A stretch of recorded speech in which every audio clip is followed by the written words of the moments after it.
कहा जाता है कि माता जानकी को खोजते हुए राम और लक्ष्मण जब वन वन भटक रहे थे और भटकते भटकते हुए सुग्रीव के इलाके वाले पर्वत के नज़दीक पहुँचे तो सुग्रीव के कहने पर हनुमान जी ने भेष बदलकर राम और लक्ष्मण का भेद पाने का प्रयास किया।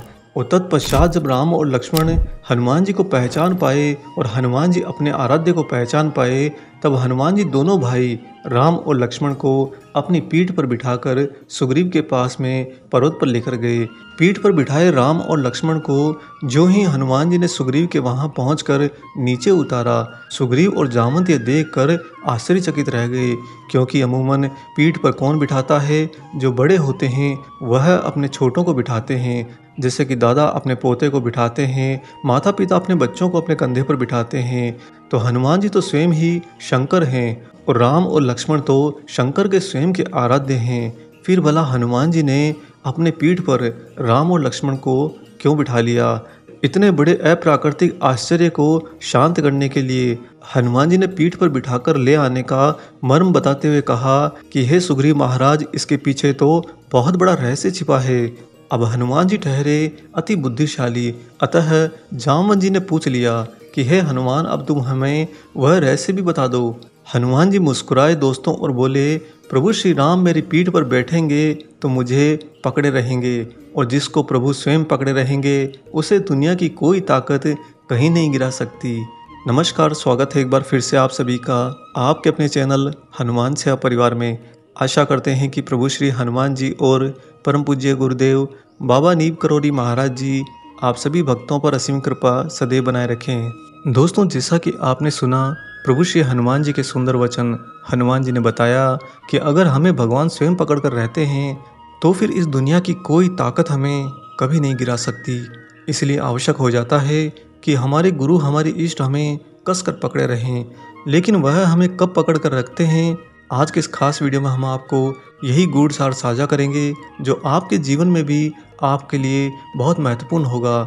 क्योंकि अगर आप उसे अपना लेते हैं तो स्वतः ही बिना कुछ किए महाराज जी आपको कसकर पकड़ लेंगे।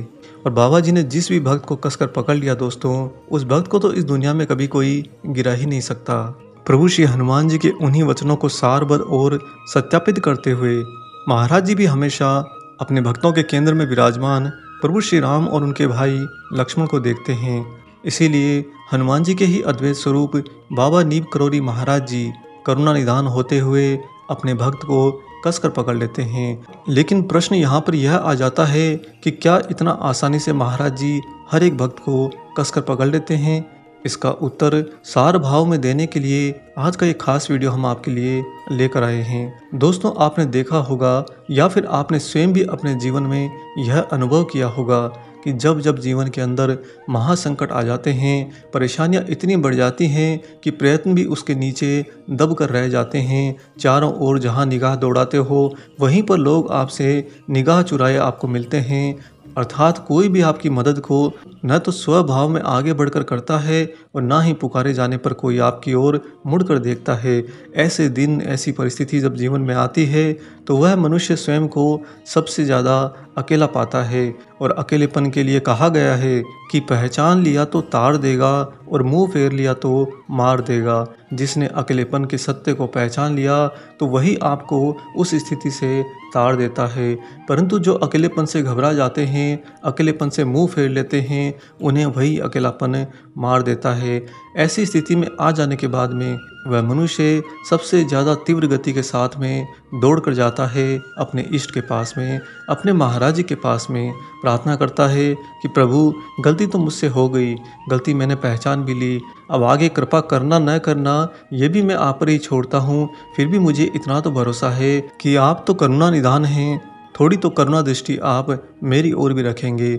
लेकिन होता क्या है दोस्तों, बिल्कुल ठीक ऐसा ही अमूमन सभी भक्त करते हैं। कठिनाई में सब भाग कर महाराज जी के पास जाते हैं, जिसका तात्पर्य है कि जो कुछ आपके पास में आज के दिन कमी हो चुकी है, आप बस उस कमी को पूरा करने के लिए बाबा के पास में जाते हैं। तो महाराज जी ऐसी स्थिति में आपको दोनों हाथ आगे करके देते हैं। जब कोई भी दोस्तों किसी को दोनों हाथ आगे कर कर देता है तो उसके हाथ की ढील छूटती जाती है और उसके हाथ से देने वाली वस्तु या फिर आशीर्वाद आपकी झोली में गिरता चला जाता है। ऐसी स्थिति में भला वह आपको दोनों हाथ से कैसे कसकर पकड़े? क्या समझ पा रहे हैं आप बात यहाँ पर? हनुमान जी उस समय अगर प्रभु श्री राम भ्राता लक्ष्मण से कुछ लेने के लिए जाते, कुछ मांगने के लिए जाते, तो आशीर्वाद हो या भौतिक वस्तु राम और लक्ष्मण को आगे हाथ बढ़ाकर उन्हें देनी पड़ती, और देते समय भला राम और लक्ष्मण उन्हें कैसे कसकर पकड़ते? तो हनुमान जी पहुँचे थे प्रभु श्री राम और भाई लक्ष्मण के पास में बिना कुछ मांगने के, प्रयोजन के, पूर्ण रूप से निस्वार्थ होकर। यह भाव अपने ही प्रभु श्री हनुमान जी का जिस भी भक्त ने हृदय से समझ लिया और हृदय में उतार लिया, उसे वास्तव में उसी का वही अकेलापन मारने की बजाय तार देता है। दोस्तों, महाराज जी ऐसे खास भक्तों को जो बिना कुछ मांगने की प्रवृत्ति के, बिना किसी इच्छा के महाराज जी के ही पास जाते हैं, बार बार जाते हैं, जबरदस्ती जाते हैं, ऐसे भक्तों के निस्वार्थ रस को देखकर बाबा जी स्वयं भी भावुक हो जाते हैं और महाराज जी अपने वृद्ध हाथों से आपको कसकर इतना पकड़ लेते हैं कि पूरा ब्रह्मांड भी डोल जाए तो आपका कोई कुछ न बिगाड़ पाए। इसी संदर्भ को सत्यापित करने हेतु आज हम आपको महाराज जी की एक सत्य घटना सुनाएंगे। दोस्तों, इससे पहले हम आगे बढ़ें, आपसे यहाँ पर एक छोटा सा निवेदन है। गए कुछ वीडियो में हमने आपसे महाराज जी के एक अनन्य वृद्ध भक्त के जीवन में आए महासंकट में उनका सहयोगी बनने, उनकी मदद करने हेतु निवेदन किया है। आप लोगों में से कुछ लोगों ने आगे बढ़कर मदद भी करी है। इसके लिए ब्रह्मांड आपको आशीर्वाद अवश्य देगा। हमने भी आगे बढ़कर एक बड़ा अमाउंट उन्हें पहले ही दे दिया है, परंतु वह महाकष्ट की इस घड़ी में बहुत ज़्यादा पीड़ित हैं। इसलिए हमने उन्हें आश्वासन दिया कि हम अभी वीडियो में 2-3 दिन और आपके लिए प्रार्थना करेंगे। और जिन भक्तों तक ये बात नहीं पहुंच पाई है, जो भक्त सामर्थ्य रखते हैं, वह इस वीडियो के माध्यम से जानकारी मिलने पश्चात आगे बढ़कर अपने हृदय को बड़ा रखते हुए, खुलकर अपने सामर्थ्य के अंदर रहते हुए जरूर मदद कीजिए। आपको यहाँ पर उनका फ़ोन पे और QR कोड हमने दे दिया है। आपसे जितना हो सकता है आगे बढ़कर मदद ज़रूर कीजिए। कई बार हमारे जीवन में मदद की घड़ी में मदद लेने वाला कोई और नहीं, हमारे ही हृदय में विराजमान हमारे ही इष्ट भाव बदलकर सामने आ जाते हैं। वह ये नहीं देखते कि आपने क्या मदद करी, वह ये देखते हैं कि आपने मदद करी। आइए अब लौटते हैं अपनी वीडियो पर और आपको सुनाते हैं वह महाराज जी की सत्य घटना। दोस्तों, बाबा जी के परम शिष्य रहे राजीदा का बेटा BA द्वितीय वर्ष में गणित की पूरक परीक्षा की उस समय तैयारी कर रहा था। इलाहाबाद के एलनगंज मोहल्ले में महाराज जी के भक्त राजीदा की बहन रहा करती थी। बाबा जी जब भी इलाहाबाद आते थे तो या तो सुधीर दादा के घर पर निवास करते थे या फिर राजीदा की बहन के यहाँ पर, और इसीलिए उन दिनों महाराज जी राजीदा की बहन के यहाँ पर पधारे थे। बाबा ने राजीदा को अपने आने की सूचना तुरंत भिजवा दी। राजीदा को ज्यों ही महाराज जी के पधारने की खबर मिली, उन्होंने अपने लड़के से कहा कि वह बाबा जी का दर्शन करके आए। उसने कहा कि परीक्षा में उत्तीर्ण होने की गरज से बाबा का दर्शन करना ठीक नहीं होगा। दोस्तों, राजीदा का अपने लड़के को यह कहने के पीछे तात्पर्य यह भी था कि वह द्वितीय वर्ष की जो परीक्षा देने जा रहा है, बाबा का अगर आशीर्वाद मिल जाए तो वह 100% पास हो जाएगा। और राजीदा के लड़के ने अपने पिताजी का यह भाव तुरंत भांप लिया। अतः उनके लड़के ने कहा कि परीक्षा में उत्तीर्ण होने की गरज से महाराज जी के दर्शन करना उचित नहीं है। एक बार मेरी परीक्षा का परिणाम आ जाने दीजिए, परीक्षा फल आने के बाद में ही बाबा का दर्शन करना उचित होगा। राजीदा ने अपने बेटे की यह बात मान ली और स्वयं ही महाराज जी के दर्शन करने के लिए चले गए। जब राजीदा बहन के घर पर बाबा के दर्शन करने गए तो उन्होंने अपने लड़के के बारे में बाबा से याचना करते सुना। यह प्रसंग जब छिड़ ही चुका था तो राजीदा ने लड़के से हुई अपनी बात को महाराज जी को बता दिया और कहा कि देखो बाबा, कितना मूर्ख है मेरा लड़का। कहता है कि परीक्षा में पास होने हेतु आशीर्वाद की गरज से महाराज जी के पास जाना उचित नहीं होगा। अब आप ही बताइए बाबा, बड़ों का आशीर्वाद लेना क्या गलत है? कई बार बड़ों के आशीर्वाद से ही तो मनुष्य संकट की घड़ी से उबर जाता है। कहने को तो राजीदा यह भौतिक अवस्था की घटना महाराज जी को अवगत करा रहे थे, परंतु बाबा इसके पीछे के सार को देख रहे थे और महाराज जी की दृष्टि में जो ही वह सार आया, बाबा जी भावुक हो उठे। उनकी आंखें छलछला गई। महाराज जी की पलकों पर अश्रु की कुछ बूंदें टिमटिमाने लगी।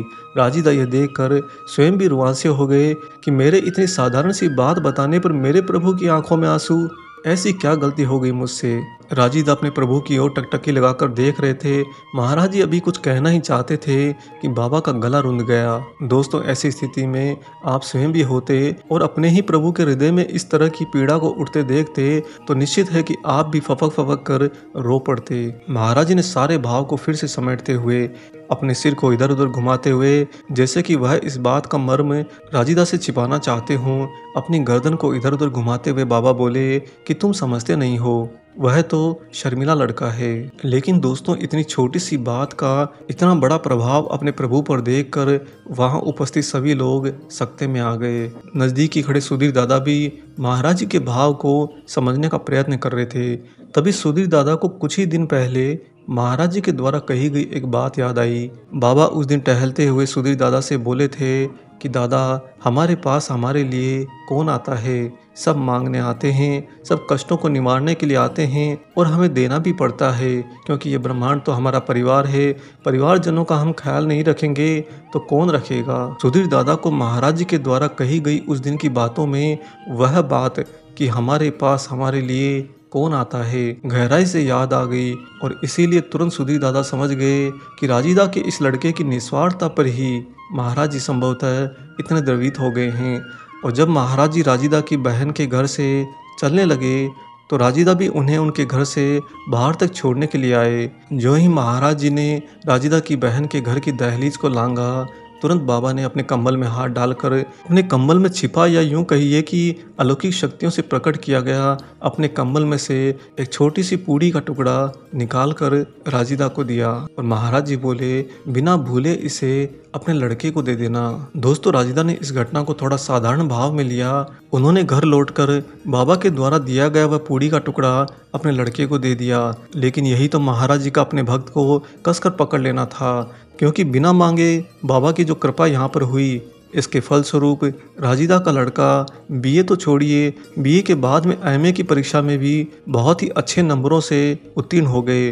और इतना ही नहीं, आगे सुनिए, एमए का परिणाम आने से पहले ही उनके लड़के को स्टेट बैंक में बहुत बड़े पद पर पहले ही नौकरी मिल गई। और जब उनके लड़के के स्टेट बैंक में नियुक्ति की सूचना कैंची में बैठे बाबा जी को दी गई तो महाराज जी मुस्कुराकर बोले, देखो मैंने उसे एजेंट बना दिया है मेरा खुद का। यह कहकर महाराज जी समाधिस्थ हो गए। बात यहाँ पर सारी बाबा एक ही भाव में बता गए कि जो भी हमारे पास में हमारे लिए आता है, निस्वार्थ होकर आता है, हम उसे यूं ही कसकर पकड़ लेते हैं। और ऐसा होने के कारण ही दोस्तों, ऐसे भक्तों के साथ में जीवन में घटने वाली हर घटना का परिणाम तो अनुकूल आता ही है, परंतु परिणाम आने से पहले अगली घटना का परिणाम उनकी दिशा में चल पड़ता है।